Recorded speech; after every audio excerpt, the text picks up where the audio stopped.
அன்பு தொலைக்காட்சி நேயர்களே, உங்கள் யாவருக்கும் என்னுடைய காலை வணக்கங்களும் வாழ்த்துக்களும். இயேசு கிறிஸ்துவின் நாமத்தில் நீங்கள் சுகமாக இருக்க நான் ஆசைப்பட்டு உங்களை வாழ்த்துகிறேன். இன்றைக்கு நான் உங்களோடு கூட லூக்கா எழுதின நற்செய்தியின் புத்தகம் 26ஆம் வசனம் முதல் 28ஆம் வசனம் வரை வாசித்து உங்களை ஆசீர்வதித்து இந்த காலை வேளையிலே தேவ இரக்கம் உங்கள் மேல் வரும்படியாக நான் ஜெபிக்க போகிறேன். வாசிக்க கேட்போம். லூக்கா 1:26 28 வசனங்கள்.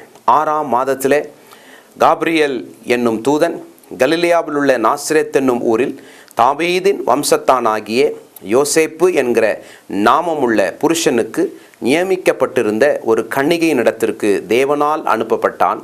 அந்த கன்னிகையின் பெயர் மரியாள். அவள் இருந்த வீட்டில் தேவதூதன் பிரவேசித்து, கிருபை பெற்றவளே வாழ்க, கர்த்தர் உன்னுடனே இருக்கிறார், ஸ்திரீகளுக்குள் நீ ஆசீர்வதிக்கப்பட்டவள் என்றான். என கர்மியானவர்களே, ஒரு பெண்ணை சந்திக்கும்படியாக தேவன் ஒரு தூதனை அனுப்புகிறார். அந்த தூதன் அவளுடைய வீட்டுக்குள் போன போது அவன் சொன்ன வார்த்தைகளை கேட்கும்போது மிகுந்த சந்தோஷமாகவும் ஆச்சரியமாகவும் இருக்கிறது. பாருங்கள், தெய்வம் ஒரு மனுஷனை சந்திக்கும்போது பலர் நினைக்கிறார்கள், கேள்வியெல்லாம் கேட்பார், பயமாக இருக்குது, நம்மளை தண்டிப்பார், கண்ணை குத்தி விடுவார், காலை உடைத்து விடுவார், நம்முடைய வாழ்க்கையை அவர் வேதனைப்படுத்துவார் என்றெல்லாம் பலவிதமாக கற்பனை பயங்களிலே நாம் சிக்கியிருக்கிறோம். ஆனால் இங்கே ஒரு பெண்ணை சந்திக்கும்படியாக தெய்வம் ஒரு தூதனை அனுப்பின போது அவன் வந்து சொன்ன வார்த்தைகளை பாருங்கள். 4 முக்கியமான வார்த்தைகளை நாம் பார்க்க போகிறோம். முதலாவதாக கிருபை பெற்றவளே, இரண்டாவதாக வாழ்க, மூன்றாவதாக கர்த்தர் உன்னுடனே இருக்கிறார், நான்காவதாக பெண்களுக்குள்ளே நீ ஆசீர்வதிக்கப்பட்டவள் என்று சொல்லலாம் நாம் பார்க்கிறோம். கிருபை பெற்றவளே. கிருபை என்றால் தேவனுடைய இரக்கத்தை, தேவனுடைய நன்மைகளை, தேவனுடைய உதவிகளை பெற்றவளே என்று சொல்லி நாம் பார்க்கிறோம். தேவனுடைய உதவி யாருக்கு? தகுதியை பார்க்காம தெய்வம் எல்லாருக்கும் உதவி செய்கிறார். அநேகர் நினைக்கிறாங்க, எங்களுக்கெல்லாம் கிடையாது, வேற யாருக்கும் கொடுப்பார். இல்லை, நமக்கு தான் தருவார்.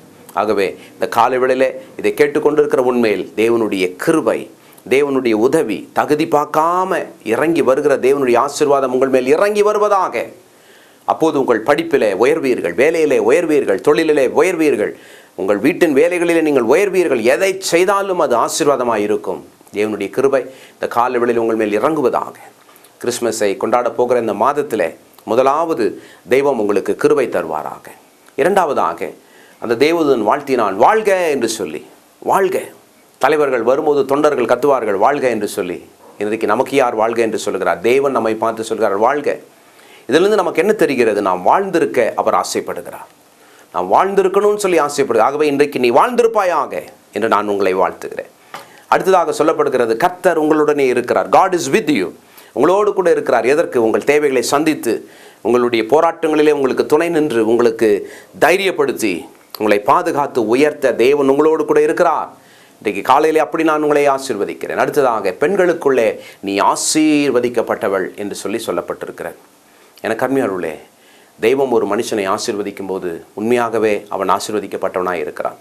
இன்றைக்கு உங்கள் வேலை, தொழில், வியாபாரம், படிப்பு, எல்லா வேலைகளும் ஆசீர்வதிக்கப்பட்டிருக்கும் என்பதில் சந்தேகமே இல்லை.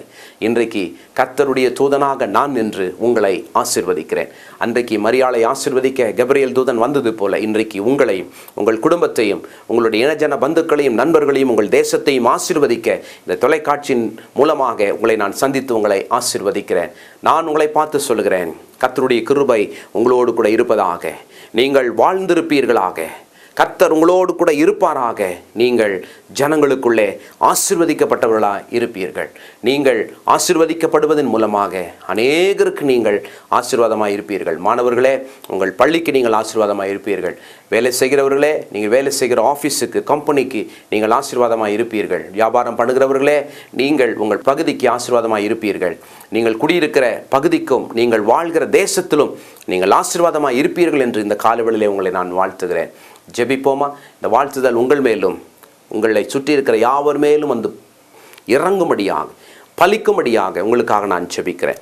நேசிக்கிற எங்கள் அன்பின் பரலோக பிதாவே, இந்த வசனங்களின் மூலமாக தெய்வம் தூதனை அனுப்பி மரியாளை ஆசீர்வதித்தது போல இதோ தொலைக்காட்சி நேயர்கள் யாவரையும் தெய்வம் நீர் ஆசீர்வதிக்கும்படியாக நான் ஜெபிக்கிறேன். Bless them in the name of Jesus. இயேசுவின் நாமத்தினால் பரலோகம் திறந்து இவர்கள் மேல் கிருபையும் வாழ்வும் கர்த்தருடைய துணையும் ஆசீர்வாதமும் இறங்கும்படிக்கு நான் ஜெபிக்கிறேன். இப்படி படிப்பிலே, வேலையிலே, தொழிலிலே, வியாபாரத்திலே, வீட்டிலே கைட்டு எல்லா வேலைகளிலும் வாழ்ந்து சுகமாக இருக்க நான் ஆசீர்வதிக்கிறேன். இயேசுவின் நாமத்திலே இந்த நாள் இவர்களுக்கு ஒரு இனிய நாளாக, நல்ல நாளாக, ஆசீர்வாதத்தின் நாளாக இருக்க நான் வாழ்த்துகிறேன். இயேசுவின் நாமத்தில் ஜெபிக்கிறேன் நல்ல பிதாவே. ஆமென். God bless you.